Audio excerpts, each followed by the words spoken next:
የምርመራ ውጤት እስኪመጣ ድረስ እዚህ ቤት እንድትመጣ አልፈልግም። ትጣጫችበታለች። ሰላም እናቴ፣ ወደድሽም ጠላሽም ወገብሽን አስረሽ ትድሪናለሽ። ምን? እኔ ግን እንዳንተ አይደለሁም። እናቴን የራስሽ ጉዳይ ብዬ መተዋል። አንተ አይደለ እንዴ ዛት የመጣኸው? እና እኔ ወንድምሽ ልክጂ ነው? እኔማ አፈቅርሻለሁ፣ አንቺም ታፈቅርኛለሽ። ሳሚን አፈቅርሻለሁ። ምን? አዎ የግድ መርሳት አለብን። ዳግም የግድም ቢሆን እርሳኝ በቃ። ጨክና ከቤት ውጭ አለች። መቼ? ሳሚ? አዎ ሳሚ ነው የነገራት። ወይኔ ሳሚ ነፍስህን ይማረው። ሳሚ በህይወት መኖሬን ካወቀ እንደሚገልኝ ያወቅሽ። በጣም ነው ያዘንኩብሽ ብለኝ። እኔን የፈለገ ያክል ብታይኝ እንደዚህ ማድረግ አልነበረብሽ። ምን ነበር ሀሳብህ? ሳሚ ልታስገድለው ነበር ሀሳብህ? ምን ነበረ?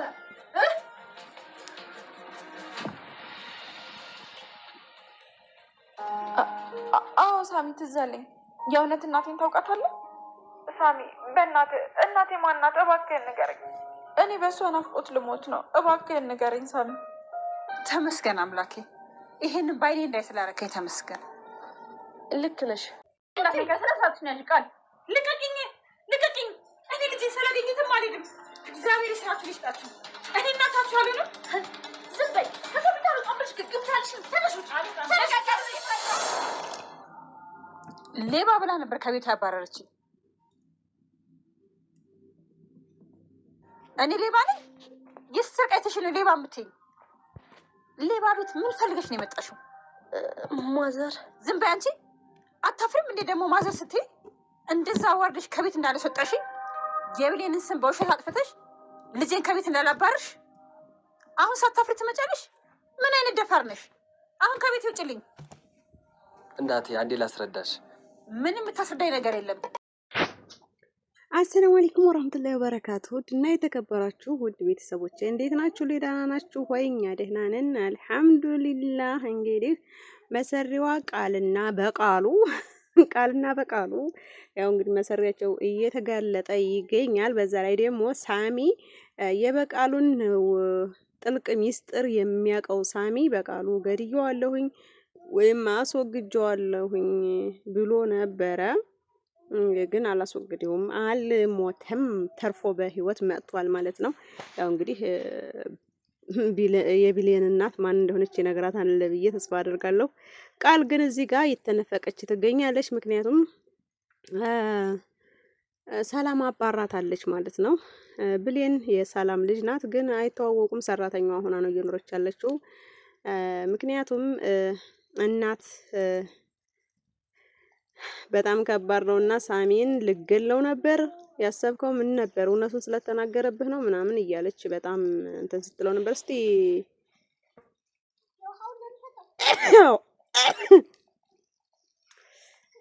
ፋና አስነጠሰኝ እና እላችኋለሁኝ። እና ምን ትላላችሁ እናንተ? እስኪ ምን አስተያየት ትሰጣላችሁ? ማለት ስለዚህ እያወቀች ሰላም እንደ ጅል ነበር እየተጠቀመባት ያለው። በነገራችን ላይ አባቱን ራሱ የገደለ ሰው ነው። ሰውየው ለሰው ነፍስ አይሳሳም እና ያው መጨረሻ ላይ ግን የሱ ውድቀት እየመጣ ይመስለኛል አሁን ማለት ነው። ሰላምም ልጇን ለማጓጉታለች። ዲያግም ደግሞ አሁን ያው እንግዲህ መጨረሻው ምን እንደሆነ አላውቅም። የዲያግም እናት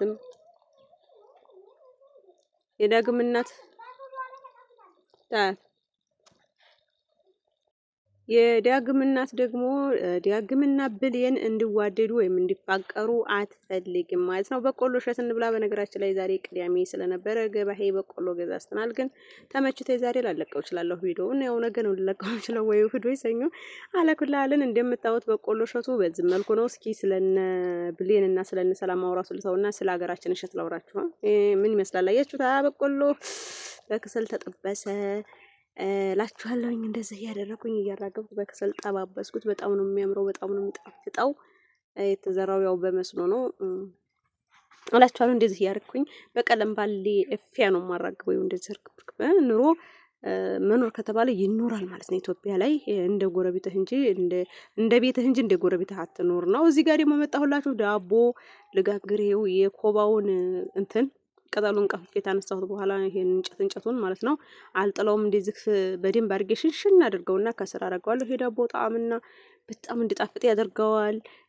የፈለገ ቢሆን ቅጠሉ ተቃጥሎ ይሄ እናቃጥሎ ከዛ ቅጠሉ ተቃጥሎ እንትን አይሉን ብትቆዩበት እንኳን ማለት ነው። በዛ ላይ ደግሞ መጋገሪያዬ ቆርቆሮ ነው ማለት የብረት ሳህን ነው፣ ገበር አይደለም ማለት ነው። እና ኮባ ቅጠሌ እንደዚህ አጣጥባለሁ። ውሃ እንድርግም አድርግና አስጭው ድርግም አድርግና ኮባ ቅጠሌን እንትን እላለሁኝ። ከዛ እንደዚህ አድርጌ ለመቀረጥም አይመቸኝም ታውቃላችሁ። እኔ በቃ ባንዲጄ ስለሆነ ብዙም አይደለም። ያው ግን ይውት ማለት ነው። እንደዚህ አድርጌ ታዘጋጁ በኋላ ቅጠሉ እንደዚህ ስታላይ የተበላሸውን ተሰርታ አረጋዋለሁ የደረቀውን፣ ምክንያቱም ዳቦ እንዳይቃጠልብኝ ማለት ነው። ከዛ በመቀጠል ደህናውን ተላይ ልስልስ ያለውን አድርግና እንደዚህ እንደምታዩት ረባርበዋለሁኝ። አቤት ዳቦ ሲወጣ ውይ ሲያምር እንዴት እንደሚያምር አትጠይቁኝ ማለት ነው። ይሄንን እንደዚህ አድርጋለሁ አዘገጃጃለሁኝ። ቁጭ አድርጌው ነው ስልኩን አሁን ላይ ማለት ነው። ብዙም አይመችም፣ በቃ ለመቀረጥ ብዙም አይመችም፣ ለራስ መቀረጥ አይመችም እውነት ለመናገር።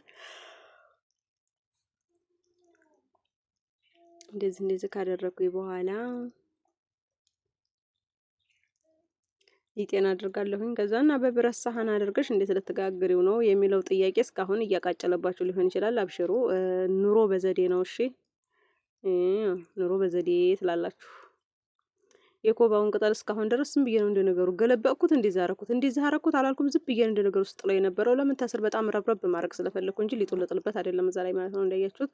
አሁን ግን ያው በመልኩ እያሰማመርኩኝ ደህናዎችን ቅጠሎች አደርጋለሁ። ምክንያቱም ሊጡን ላደርገው ስለሆነ አሁን ላይ ማለት ነው።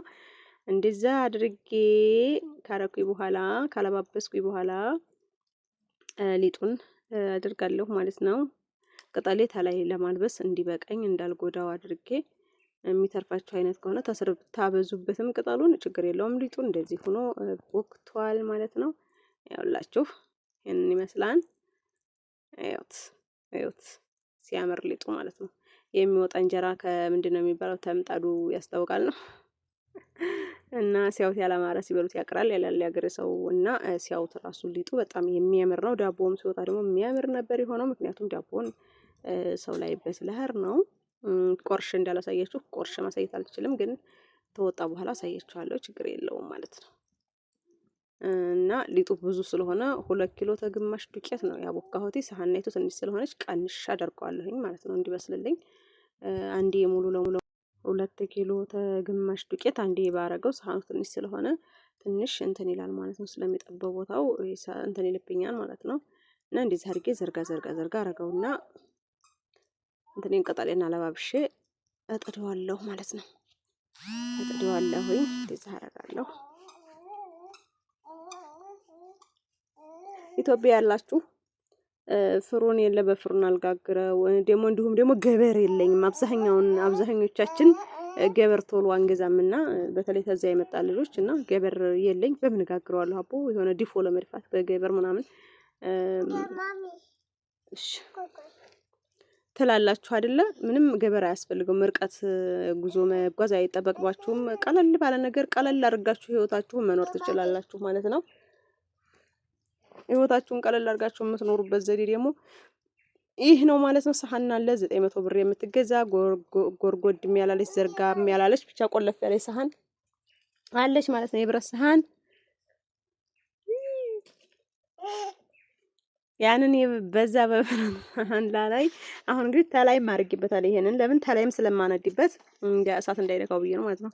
እና እዛች ብረት ሰሃን ላይ እንደዚህ ቅጠላችሁን ታደረጋችሁ በኋላ ቀልጣፍ ያለች በረምጣድ ካለቻችሁ በረምጣዲቱን እዛች ላይ ግጥም ታደርጋላችሁ። ልክ እንደዚህ ማለት ነው። አሁን ተስራ እንዲጃለሁ በረምጣዲቱን ግጥሚያታለሁ። አሁን ደግሞ ተላይ ከስር ያለው እየበሰለ ከላይ ያለውን ለማድረግ ለመለኮስ እንጨቴን አዘገጃጅቼ እሳቴን ከታች አውጥቼ ላይ ለኩሳለሁ ማለት ነው። እንደዚህ አይውት ገዛ ከላይም ከታችም ምርጥ የሆነ አበሳሰል በስሎ ይወጣል ማለት ነው። አሪፍ ዳቦ ትጋግራላችሁ።